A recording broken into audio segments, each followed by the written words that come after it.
కురుపాండవుల మధ్య 18 రోజుల పాటు జరిగిన కురుక్షేత్ర యుద్ధంలో యోధులంతా వీరమరణం పొందారు. అంతా పూర్తయ్యాక శ్రీకృష్ణుడు తన నివాసానికి వచ్చాడు. బుసలు కక్కుతూ కోడెతాచుల రుక్మిణి గుమ్మంలోని శ్రీకృష్ణుడిని అడ్డగించింది. కురువృద్ధుడు భీష్ముడు, గురువృద్ధుడు ద్రోణుడు వీరిని కూడా విడిచిపెట్టలేదు. వారు ఎంతటి ధర్మాత్ములో నీకు తెలియదా? వారు నీతి తప్పని వారే, ధర్మాన్ని ఆచరించేవారే. అటువంటి మహాత్ములను సంహరించడానికి నీకు మనసలా వచ్చింది అంటూ ప్రశ్నించింది. శ్రీకృష్ణుడు చిరునవ్వుతో మౌనం వహించాడు. వారు చేసిన పాపం ఏమిటి రెట్టించింది. ఇక తప్పదని పెదవి విప్పాడు శ్రీకృష్ణుడు. నువ్వు చెప్పినది నిజమే రుక్మిణి. వారు జీవితమంతా నిజమే చెప్పారు, ధర్మమే ఆచరించారు. కానీ వారి జీవితంలో ఒకే ఒకసారి ఒక పెద్ద తప్పు చేశారు. ఏం తప్పు చేశారు?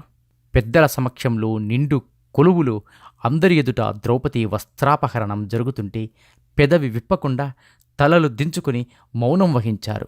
జరుగుతున్న ఆ కార్యాన్ని ఆపగలిగే శక్తి, హక్కు ఉండి కూడా వారి ఇరువురు మౌనం వహించడం అన్యాయమే కదా. ఆ ఒక్క తప్పు వల్లే ఇంత ప్రపంచం నాశనమయ్యింది. ఇంతకు మించిన నేరమేముంది? మరి కర్ణుడి సంగతి ఏమిటి? ఆయన దానకర్ణుడన్న పేరు సంపాదించాడుగా.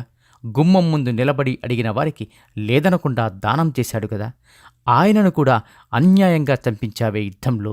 నువ్వు మరీ ఇంత నిర్దయుడివా? నువ్వు చెప్పిన మాట నిజమే. అయినా యుద్ధరంగంలో యోధులతో పోరాడి అలసిన అభిమన్యుడు మరణానికి చెరువులో ఉన్న సమయంలో దాహం వేసి పక్కనే ఉన్న కర్ణుడిని మంచినీళ్లు అడిగాడు. కర్ణుడు పక్కనే మంచినీటి చలమ ఉంది, దుర్యోధనుడు ఇవ్వడానికి వీలు లేదన్నాడు. అలా కర్ణుడు అభిమన్యుడి దాహం తీర్చలేదు. ఆ తరువాత కర్ణుడి రథం అదే ప్రదేశంలో ఆ నీటి ప్రాంతంలోని కుంగిపోయింది. కర్ణుడు చేసిన పాపానికి తగిన ఫలితం అనుభవించాడు. ఒక విషయం గుర్తుపెట్టుకో, ఏ ఒక్క తప్పు చేసినా జీవితాంతం చేసిన మంచి కనుమరుగైపోతుంది. చేసిన తప్పుకి శిక్ష అనుభవించక తప్పదు. ఇదే కర్మ సిద్ధాంతం. చేసే పని నీతివంతమైనదేనా, న్యాయమైనదేనా అని ఆలోచించాలి. సెలవిచ్చాడు శ్రీకృష్ణ పరమాత్ముడు. నీలో నీకు నమ్మకము కలిగినప్పుడే నీవు దేవుడిని నమ్మగలవు. శతం జీవ శరదో వర్తమాన, శతం హేమంతాన్ శతం వసంతాన్.